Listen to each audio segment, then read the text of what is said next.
C'est un mal étrange qui frappe les vaches dans certaines campagnes françaises. Des animaux en bonne santé meurent subitement. Des installations électriques seraient-elles en cause? Dans les prés, nous avons mené l'enquête et fait d'éclairantes découvertes.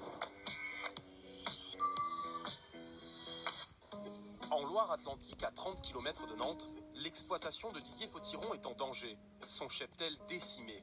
Il a perdu 300 vaches en 6 ans. Donc là, c'est toutes les sorties d'animaux avec les morts qui sont signalés en vert. Les services vétérinaires sont formels, aucun problème sanitaire dans son troupeau. Des morts inexpliquées qui surviennent depuis qu'un parc éolien a été installé à proximité de sa ferme. Les autorités s'interrogent sur ces câbles souterrains par lesquels transitent des dizaines de milliers de volts. Ils pourraient être à l'origine des troubles du comportement des vaches.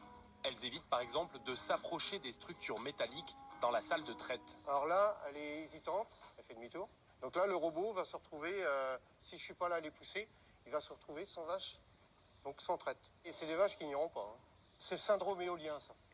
Sa voisine a elle aussi perdu une quarantaine de vaches depuis que les éoliennes dominent ses prés.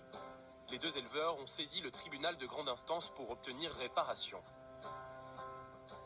À la préfecture, des expertises sont en cours pour comprendre s'il y a un lien entre les troubles observés et les éoliennes. Les résultats seront connus en juin. Dans l'intérêt des personnes et dans l'intérêt des animaux, nous utiliserons la solution qui permettra de mettre un terme aux symptômes et aux désordres qu'on observe aujourd'hui. C'est clair, y compris jusqu'à l'arrêt total ou partiel des éoliennes. EDF appelle ce phénomène les courants électriques parasites. Les bovins y seraient particulièrement sensibles. D'autres cas ont été recensés dans la Sarthe et les Côtes-d'Armor.